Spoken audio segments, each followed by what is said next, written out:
Hello everybody, welcome back to the channel. So today, the new Dragonspine region has been out for about 2 weeks now, and while a decent amount of that time has been spent grinding the most rage-inducing event boss of all time, please MiHoYo, for the love of God, fix the co-op system, I am begging you. A lot of people have been experimenting with the 2 new artifact sets presented in 1.2, including myself. In particular, the 4-piece Blizzard Strayer seems to have a lot of potential despite being very specific for its procs. But with the right characters, or should I say character, you could really use it on anyone. I know I've talked about this extensively in other videos, but Chongyun's elemental skill makes him unfairly good as support, and the Strayer set almost feels like it was designed with him in mind. However, there is one character in particular who benefits exponentially from a 4-piece Strayer and Chongyun combo, Xinqiu. And yes, I realized I'd be saying his name a lot in this video, so I glanced at some pronunciation guides as to not make a fool of myself, but I get the feeling that it's gonna happen anyway. But back to the matter at hand, Xinqiu seems to be one of the least popular units in the game, since like an Amber, Lisa, or Noelle, even with constellations, his builds take considerably more time and effort to utilize as opposed to a Razor or Ningguang. But today I decided to give him a go with some cryo artifacts, and after a few minutes I realized just how much potential this blue-haired little bookworm actually has. I'll run you guys through my Xinqiu's stats and artifact setup as an example, but keep in mind I hardly spent any time on this domain, so odds are you'll find even better pieces than me. I just wanted to explain the build more than showcase my own unit, because it's still a work in progress. Later on, I will also go through the different weapons you can throw on him, and trust me, there are a lot. Looking at the final stats, his base attack is around 1400 with 150% crit damage, but only a 17% rate. I know it seems super low, but as you'll see in a sec, almost every hit I get with him is a crit. He's also only at level 60 while my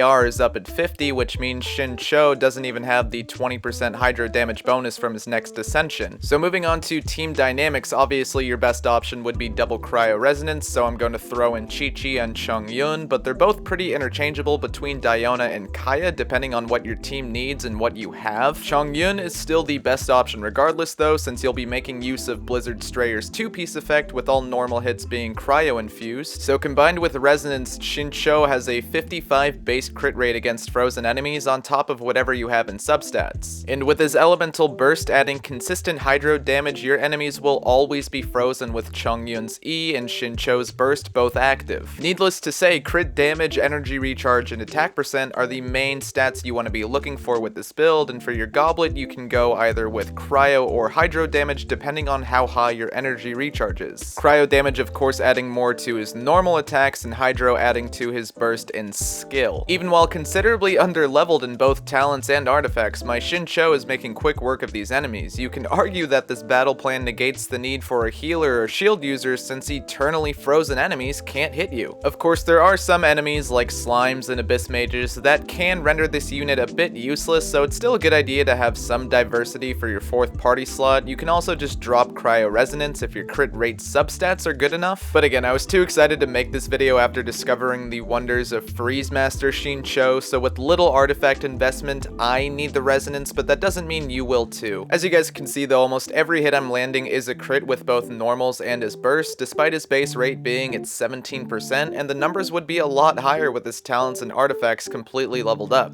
I am cheating just a little bit with the Royal Longsword slightly boosting his crit rate, but I definitely wouldn't say it's his best weapon choice anyway. There are so many different options. Sacrificial and the new free-to-play Festering Desire are great for his talents, both having energy recharge as the main stat buff and adding more to his skill, Sacrificial giving you a chance to use it twice in a row, and Desire boosting its damage and crit rate, though you probably won't need that second part. Because weapons with energy recharge are good for spamming his burst more consistently, you'll probably want a hydro damage goblet if you go with either of them. While your normals won't do as much damage, you really won't have to worry about enemies being unfrozen like ever. I was actually shocked at how little I had to worry about being hit, and even when you do get hit, who are the 3 main healers in Genshin? Qiqi for that cryo resonance, Bennett for melting and attack buffs, and Thrilling Tales of Dragon Slayers, I mean Barbara. And if you have decent shields in the team, then you can drop a healer altogether, since Xinqiu's skill technically does heal you. Even making this video now, I'm thinking of a bunch of different party combinations for this build, which I will definitely be showcasing on my stream. So if you like the content you're watching now, then definitely drop a follow at twitch.tv/Spinecar, where we get into a whole bunch of shenanigans. It's a whole lot of fun. I love the community I'm building there, and I'd love to see it grow, and how was that for a seamless yet shameless self-plug? But back to the main event, you'll most likely want to invest the opposite into your timepiece as your weapon, so a recharge weapon like Desire, like Sacrificial, would mean an attack percent timepiece and vice versa. Focusing more on weapons though, the Black Sword, like most builds on any sword user, would probably be the best option. Aside from self-healing, the Black Sword could possibly bring your crit rate against frozen enemies to a full 100%, and that 20% buff to your normals, of course, is nothing to scoff at. But if you are completely free to play, then this may actually be the first time I'd suggest Iron Sting over the Rancor when it comes to craftables. While neither stat buff is ideal, physical damage with this Chongyun Xinqiu duo is close to useless, so I'd actually say that the 3-star Harbinger of Dawn is better than both of them. Favonia's Sword is another good pick, since both the stat and effect are geared towards burst spamming and you'll always be hitting crits, but that 12-second cooldown could be a hindrance. Then for 3 stars, like I just said, Harbinger will boost your crit damage and also significantly increase that rate at high HP, and the Skyrider Sword is good for recharge and increased movement. If you have the Star Glitter, then I'd also suggest testing out Blackcliff. I've never been a fan of its effect since it's pretty circumstantial, but if you aren't having the best of luck with artifacts, a 4-star crit damage weapon will always be helpful. Then finally, between the 5 stars, Skyward is the best for Xinqiu all around, Aquila is underutilized because of the physical damage, and Summit Shaper with the right shield team could be insanely overpowered. All in all, there are just so many different options and variations for this cryo build in terms of both weapons and overall team building. I showed you how I'm using him, but that doesn't mean you have to have things set up in the exact same way. However, I do still think that 4-piece Blizzard with Chongyun as support is the best way to get good DPS out of Xinqiu. At the moment, you won't be one-shotting any bosses with him, but you can definitely expect high, consistent numbers. In any case, I do hope that this video was helpful for anyone looking to build a Xinqiu or make good use out of the new Dragonspine artifacts. If you did enjoy the content, then go ahead and leave a like, consider subscribing, and of course, follow the stream. I also have a Discord where we can hang out. A lot of people like to showcase their own character builds and ask for help, so if you are interested in any of that, then I'll throw the invite in the description. But for now, I'll go ahead and wrap things up. Thank you all so much for watching. Thank you for helping me hit 2,000 subs, a big milestone for me personally. I hope you have a beautiful, magical morning, evening, night, afternoon, whatever. I hope your summons are everything you could have ever hoped for. My name, of course, has been Spinecar, and I will see you all next time.